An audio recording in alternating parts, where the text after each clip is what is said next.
the weekend rolls around, I'm leaving. Au revoir, I'm gonna fly down open roads, cruising, windows down. I'm with my sweetheart and my dog. I think I might just go out west to the mountainside, get some fresh air for my lungs, feel the autumn breeze. I'm with my sweetheart and my dog. Soon I'll be high up in the sky, watching the sun fall. As I lay down on this big blue ball, floating among the stars. Now I know that I don't stand so tall, sleeping easy when the day is done. Now we're driving up 64 in my Chevrolet. We're moving higher, up and up, winding through the pines. I'm with my sweetheart and my dog. Soon I'll be high up in the sky, watching the sun fall. As I lay down on this big blue ball, floating among the stars. Now I know that I don't stand so tall, sleeping easy when the day is done.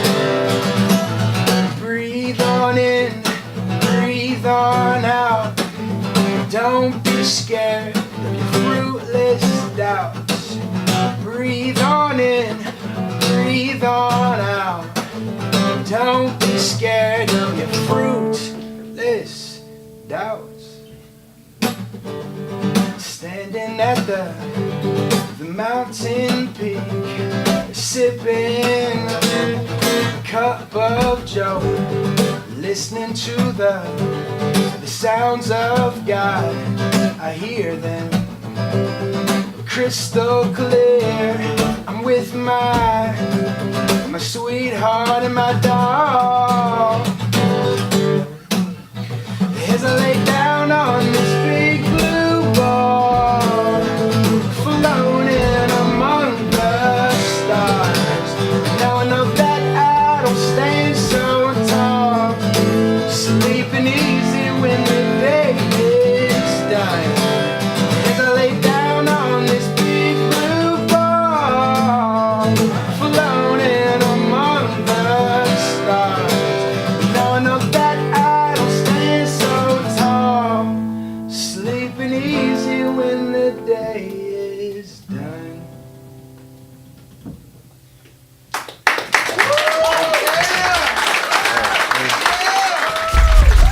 Hey Luke, great performance tonight. Can you tell us a little about the song that you wrote?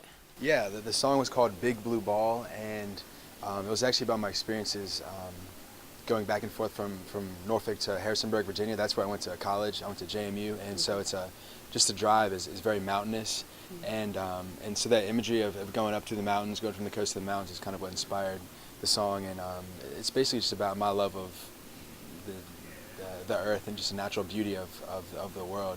So that's kind of what the song speaks about. Okay. So you use that drive to do a lot of reflection, and it came through in that song? Pretty much. I mean, I did the drive pretty often, and Yeah. it's just a beautiful drive going up through Charlottesville, and so that nice scene kind of inspired these pictures to write about. It's always kind of cool to remind yourself that that there's a bigger world out there. You know, the Earth is so small if you think about the universe, and so that's just it's just an interesting thought to put in people's minds during a song. I have 3 short poems, and I think the problem with short poetry is there's that weird break where you do like the title thing and people clap, so we're not doing that. I'm going to tell you the titles, and then I'm just going to like let you know when I'm moving on. Okay? So the poems titles are Lock, Live Wires, and Love Lawless. All right? With one hand, you pinned me to the bedroom door and picked me like a lock.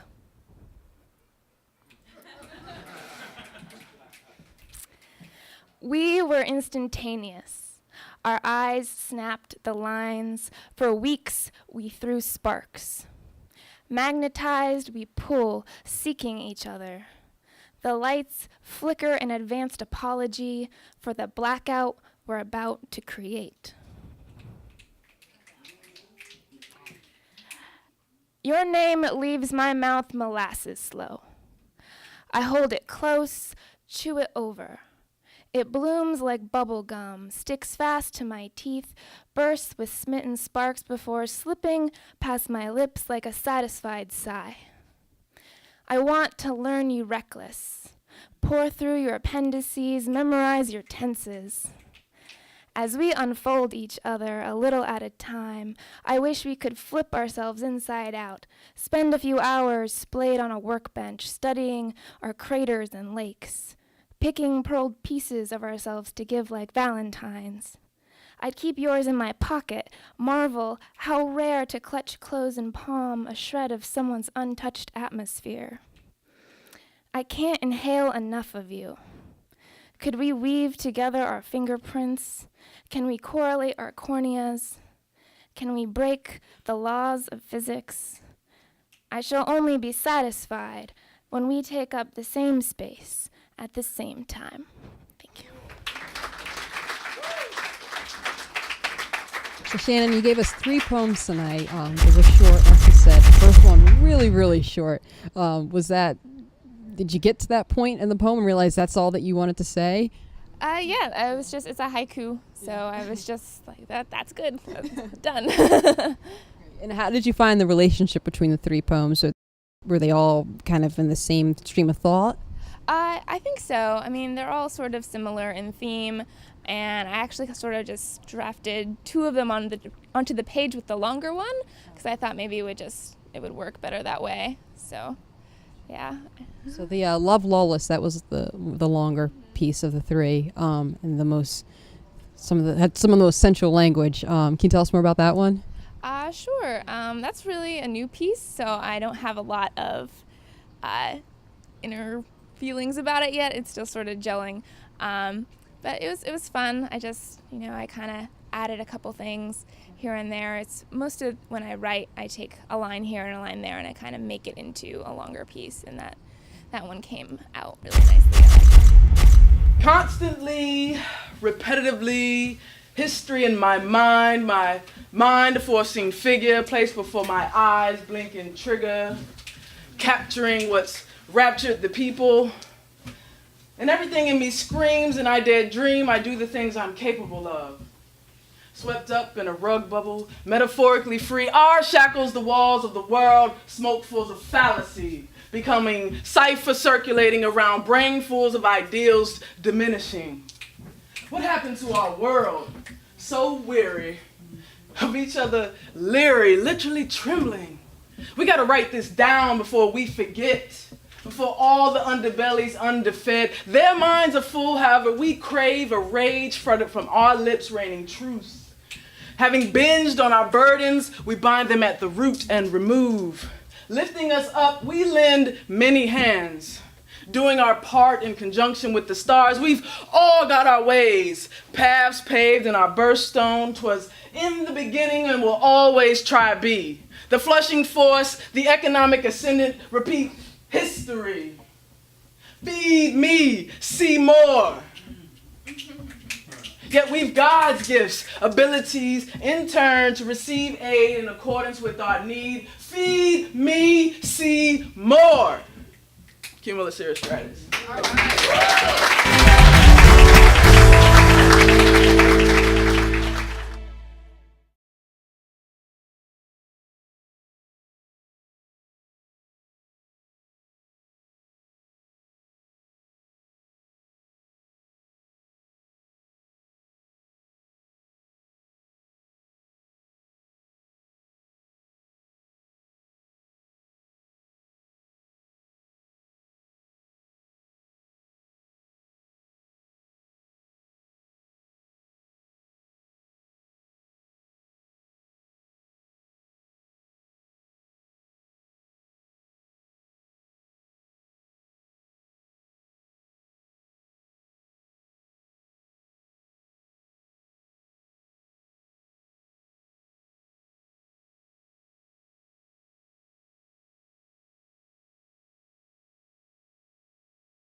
What is a man that thinks he's too tough to show love? In my eyes, he's a coward. Showing love is like having an affection and passion shower. Men, you're supposed to praise your woman like a rose, a daisy, a fresh flower. Don't do your lady wrong and just leave. That's a bad taste, sour. I don't believe in science fiction, but man, these women do have powers. We may fall down, but we'll always be known for what we were doing when we were together, the towers.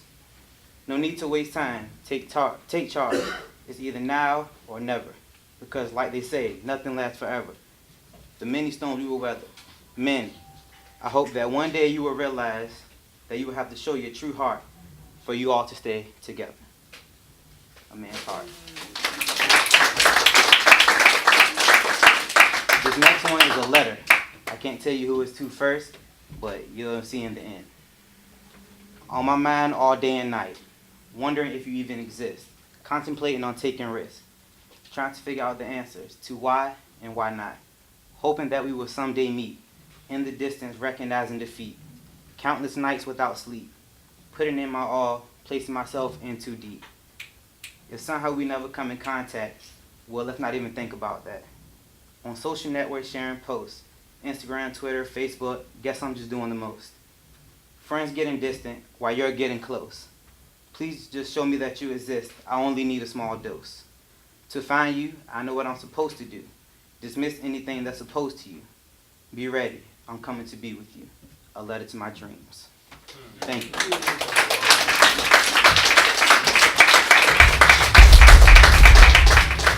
Hey, Jerard, great piece tonight, A Man's Heart. Can you tell us a little more about that? Was that from personal experience or anything like that? Yes, it's from, I guess, my mom and dad just teach me how to really love someone, to never really hide your heart's true feelings. Okay. And I like to express my heart's true feelings in any type of way. And yes, it's from personal relationships. Okay. The second piece was called A Letter to My Dreams. I've always been told to just chase your dreams. Don't really look at what people want you to be what you want to be. So I set out to just write a letter kind of to like an unknown person, really. I don't know what my dreams have in store for me, but I know what I want to do with them. And I like how you tied the social media piece into that. How did that come about? I'm a big social media fan, I guess, like Instagram and Twitter for the most part. But I choose to just post a lot of my writings and stuff on Twitter, Instagram. I'll post just life experiences on there, really just telling why I chose to be a writer and a speaker. So is that where a lot of your a lot of things start for you on social media, and then they kind of make their way to the stage, or is it the other way around? It's kind of the other way around. It's kind of like I learned through life experiences. So whatever I feel like is happening during the day, I'll write it down in my phone, and I'll make it into a piece, I guess. And that'll get me to the stage. That was actually my first performance of those two, so I'm hoping it turned out well.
Was I the only person that believed that the tooth fairy was real, that your parents weren't just lying to you all your life? You were there? I remember one time when I was about 7, I put a tooth underneath the pillow, woke up the next morning, the tooth was still there. At 7 years old, your world is ruined. Was my tooth not worthy? Did it have a cavity? What was wrong? So I bring the tooth to my parents, and I'm like, what happened? Where is she at? My parents had the nerve to tell me I woke up too early and that she didn't come to the house yet. So I'm like, really, parents? Now I'm thinking back, and I'm like, I believed you. I believed everything you said to me. Too early? So I go back to bed, and I'm like, only to catch my mother putting $1 underneath the pillow. My life was ruined. Never again would I believe anything my parents say. Like, the sky is blue, no, it's not, it's purple. I know you're lying to me. Another scar, because my family is the reason why I have to stand on this stage, sit on this stage right now. When I was like 8 years old, because my parents did it the right way. They had all their kids, realized they love each other, and then got married. So at a mere 8 years old, my parents, the night before their wedding, I don't know why they wanted a hotel. I guess you can't afford that when you have 4 kids. But I go downstairs because I'm usually I'm the creeper child. I'm the one that ate all the cheese the night before, all the sliced cheese, like left the wrappers trails. But I go downstairs to see my parents having sex. Now, let me paint this picture for you, because if I suffered, you guys will too. My mom is 5'9" and about maybe like 50 pounds bigger than me. She's always been 5'9" and bigger than me. My dad is 5'5" and a $150 soaking wet. And my mom was on top. All I remember is heavy breathing and me hightailing it up the steps. I was like, I don't want to know what happened. I don't want to be a part of this. I probably have a split personality because of it. Before my grandfather was a big part of my life before he passed. And he's an old West Indian man, very raspy voice, he'll fight you over a piece of toilet paper, like very angry man. He used to sit all his grandbabies around him and tell us stories about things we clearly didn't want to know about. He'd be like, listen to me. Women, they're good for nothing but sleeping with. I tell a woman quick, 30 minutes, then you have to go. And that, as a child, you're like, ew, Grandpa, why would you tell me that? Sitting here at 23, I'm like, really, Grandpa? 30 minutes? Step your hump game up. How dare you? I would have left too. Hey, that's all I got.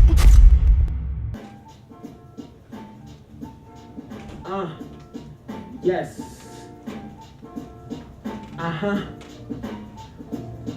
Yo, venue, where you at? Yeah. Venue, where you at? Venue, where you at? Yo, life through these eyes, another 24/7. When I'm on the mic, I use my voice like a weapon. Don't question the method, won't get no confession. We only live for knowledge, kick the message, what's the lesson? Come and get your blessing, living by the essence. I'm from the nappy head in the city full of peasant. Heard he lost his life, what's the story? He was repping the crew downtown and then go by 777. Drop to her knees to get closer to heaven. Now you pop Molly cause you wanna be sweating. A long list of everything you regretting. Seen the devil come out the reverend. Life through these eyes, another 24/7. Yo, I'm still surprised. I get to see another 24, another 24. Yo, life through these eyes, another 24/7. Man, I'm still surprised. I get to see another 24, another 24. As the sun hits my window, I begin to raise my head from my pillow. Looking in my bag, hoping for a cigarello. Roxanna's downstairs playing the cello. She keeps it mellow. And that real cool fellow, it was I, with 99 things to do before I die. With your glasses on, you can't read my mind. She say, I don't want your money, I only want your time. It must be endless stars in the sky. She say she gave love of a million tries. Tonight is such a good reason to be alive. When you're 3 hours away from committing suicide. As I spin the world on my finger, you are not in danger, but ignite the fires of hell with my anger. Time is infinite, period, I'm serious. Knowing Mother is Earth makes me feel delirious. Yo, yes. Life through these eyes, another 24/7.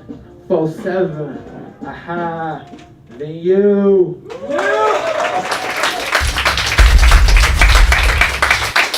That's our show. Thanks for watching Cox Virginia Mike. We hope you can join us again next week. Remember, always here at the venue on Monday nights from 7 o'clock to 11 o'clock. Catch more great entertainment, homegrown right here in Hampton Roads.